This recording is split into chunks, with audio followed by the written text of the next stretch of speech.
হ্যাঁ, এখন তোমাদেরকে একটা গল্প শোনাবো। সেই গল্পটির নাম হচ্ছে হিন্দুস্তানি তোতা এবং ইরানি তোতা। এক বণিক ছিল, মানে ব্যবসা করত। বণিক মানে ব্যবসায়ী। তো তার বাসা ছিল ইরানে। এবং তার চমৎকার একটা তোতা ছিল, যে হলো কথা বলতে পারত। সুন্দর সুন্দর করে ডাক দিত, তার মালিককে ডাকতো। আমি গতকাল বলেছিলাম হচ্ছে কাকাতুয়ার গল্প, আজকে বলছি তোতা কাহিনী। এই তোতা কাহিনী থেকে যদি তোমরা জীবনে শিক্ষা নিতে পারো, তাহলে গল্পটি শোনার পরে তোমরা আমাকে বলবে যে তোমরা কি কি শিক্ষা নিয়েছো। তো ওই বণিকের তোতা সুন্দরভাবে কথা বলতে পারতো। বণিক একদিন হিন্দুস্তানে যাবে ব্যবসার কাজে।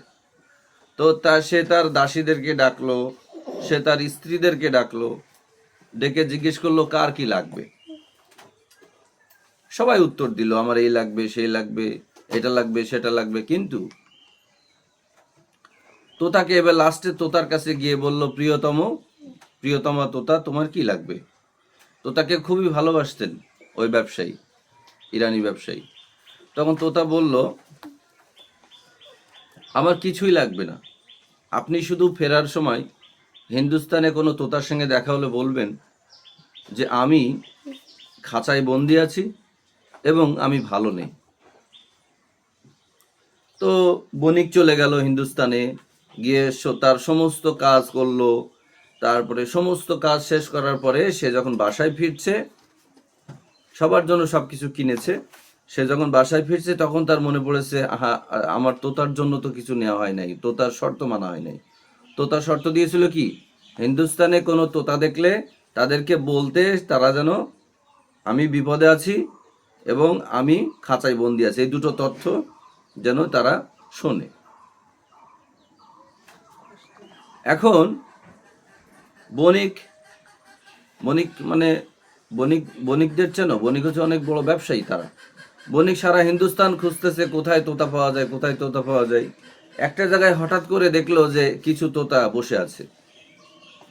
তো বণিক সেখানে গিয়ে বলল যে, হে তোতা, তোতা সকল, আমার বাসায় একটা তোতা আছে, সেও তোমাদের মতো দেখতে, কিন্তু সে তোমাদেরকে একটা বার্তা দিতে বলেছে। বার্তাটা কি? এই বার্তা বলল সেই বণিক। তখন এই কথা শোনার পরে ওই গাছে বসে থাকা সমস্ত তোতা ছটপট করতে করতে মাটিতে পড়ে গেল, মরে যাওয়ার মতো অবস্থা আর কি। এখন ওই বণিক নিজেকে খুব গিল্টি ফিল করতে লাগলো যে হায় হায়, আমার এই কথা বলার কারণে তোতাগুলো মারা গেল, এত সুন্দর তোতাগুলো।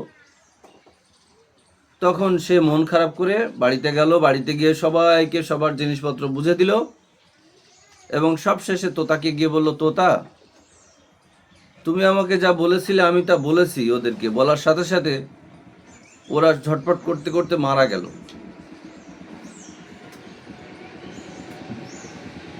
গল্পের আসল শিক্ষা এখানে আছে, মনোযোগ দিয়ে শোনো। তখন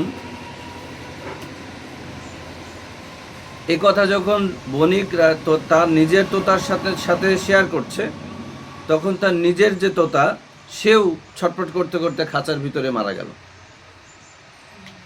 তখন এবার বণিকের মাথায় আর কাজ করছে না।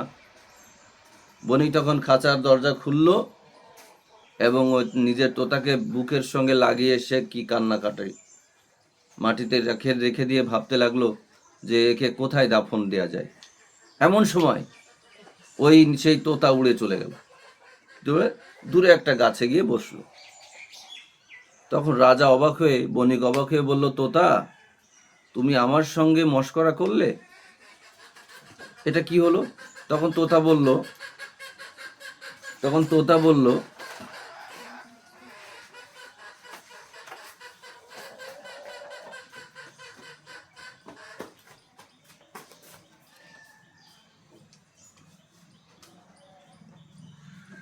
যখন রাজা বলল বণিক,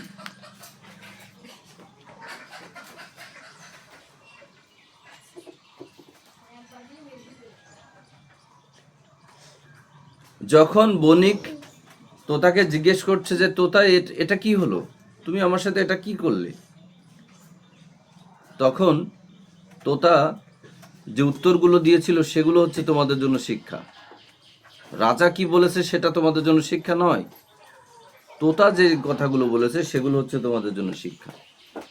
তোতা বলছে রাজাকে, বণিককে, যে দেখেন, আপনার মাধ্যমে আমি হিন্দুস্তানি তোতাদের বলেছিলাম, বার্তা দিয়েছিলাম যে আমি বিপদে আছি, আমাকে সাহায্য করো। ওরা বিপদে, ওরা মরার ভান করে পড়ে গেছে। ওরা আমাকে এই বার্তা দিয়েছে যে হিন্দুস্তানি তোতারা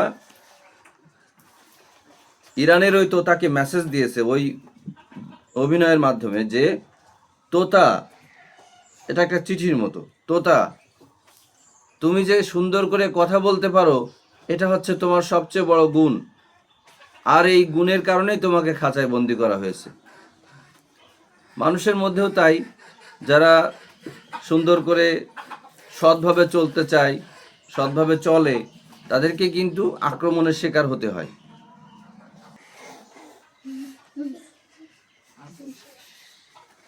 তখন তোতা রাজাকে শিক্ষা দিচ্ছে, বণিককে, যে হিন্দুস্তানি যে তোতাগুলো ছিল তারা আমাকে এই শিক্ষা দিয়েছে যে তোমার এই সুন্দর করে কথা বলার যোগ্যতার কারণেই তুমি খাঁচায় বন্দি। তো মাঝে মাঝে আমাদের এত কিছু কিছু গুণ থাকে যে গুণের কারণে আমরা মানুষের শত্রু হয়ে যাই। তাহলে যখন আমি মরে গেলাম, তোতা বলছে, যখন আমি মরে গেলাম তখন তুমি আমাকে খাঁচা থেকে বের করলে, কারণ তখন তো আমি মূল্যহীন, এজন্য তুমি আমাকে খাঁচা থেকে বের করে ফেলেছো এবং মাটিতে রেখে দিয়েছো। তো যতক্ষণ আমার মূল্য ছিল ততক্ষণ আমি খাঁচায় বন্দি ছিলাম, আর যখন আমি মূল্যহীন হয়ে পড়লাম তখন তুমি আমাকে খাঁচা থেকে বের করে দিলে। এই গল্পের মূল মেসেজ হচ্ছে, নিজেকে স্বাধীন করতে হলে মাঝে মাঝে নিজেকে মূল্যহীন করতে হয়। সবসময় আমরা নিজেকে মূল্যবান করে সমাজের সামনে তুলে ধরতে চাই। আমরা সবসময় চাই সবাই আমাকে গুরুত্ব দিক, সবচেয়ে ভালো পোশাকটা আমি পরি, হ্যাঁ, সবচেয়ে ভালো অর্থ আমার কাছে থাকুক। কিন্তু এতে তোমার মঙ্গল না, এতে তোমার অমঙ্গল। তোমার থাকুক, কিন্তু মানুষ যেন সেটা টের না পায়। তুমি ভালো গান গাইতে পারো, ভালো কথা, তোমার সফলতা এসেছে জীবনে, ভালো কথা, কিন্তু মানুষ যেন সেটা টের না পায়। তোমার কতটুকু সফলতা এসেছে, কতটুকু বিফলতা এসেছে, এটা মানুষকে জনে জনে বলে বেড়ানোর দরকার নেই।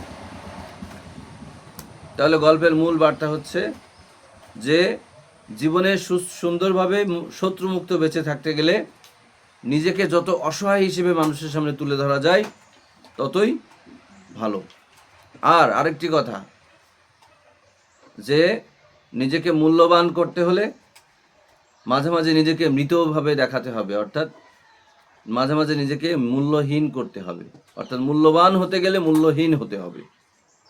একটানা মূল্যবান কখনোই সম্ভব নয়, গ্যাপিং দিতে হবে, মাঝখানে স্টেপ বাই স্টেপ হয়। নিজেকে কিছুটা, বাচ্চাদেরকে আমরা কেন এত ভালোবাসি, এই যে ছোট ছোট বাচ্চারা, ওদেরকে কেন আমরা জোর করে দুধ গেলাই, খা বাবা একটু খাও, ও শোনা একটু খাও, এরকম বলি না? কেন বলি? কারণ ওরা অসহায়। 10-11 বছর যখন বয়স হয় তখন ওদের প্রতি ওই ভালোবাসা মা বাবার আর থাকে না। কেন থাকে না? 10-11 বছর বয়স হলে বলে বাবা আমি এটা নেব, মা আমি এটা নেব। যখন বয়স 19-18 হয় তখন বলে কি বাবা মা হয়েছে দিতে পারো না। তখন আর বাবা মায়ের সাথে সন্তানের ভালো বন্ডিং থাকে না।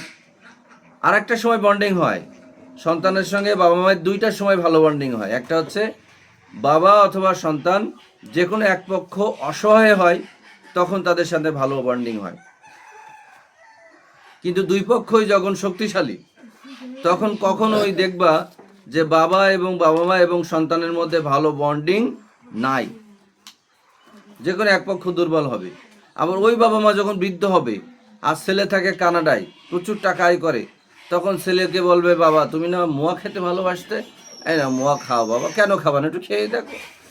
হ্যাঁ, তখন তো বাবা মা বুঝতে পারে যে এই সন্তানকে তার প্রয়োজন, এই সন্তান ছাড়া সে চলতে পারবে না। তাহলে এই আপোষ যদি প্রথমে ব্যবহার করতো, অথবা প্রথমে যদি অতিরিক্ত আদর না দেখাতো, তাহলে ওই সন্তান কুসন্তান হয়ে যেত না। আজও আমাদের সমাজে অসংখ্য মা আছে যারা অতিরিক্ত মাতৃস্নেহ দিয়ে তাদের সন্তানকে অমানুষে পরিণত করছে, সন্তান মানুষ হতে পারছে না মায়ের কারণে। এখন মা বলবে, হ্যাঁ আমি কি আমার সন্তানের খারাপ চাই? হ্যাঁ, তুমি খারাপ চাও। তোমার এই অতিরিক্ত মাতৃস্নেহই তোমার সন্তানের জন্য বিষ। পৃথিবীতে কোনটা বিষ? প্রয়োজনের বেশি যা কিছু আছে সবই বিষ। মাওলানা রুমিকে একদিন জিজ্ঞেস করা হলো যে বিষ কাকে বলে? উনি বললেন, প্রয়োজনের বেশি পৃথিবীতে যা কিছু আছে সবই বিষ।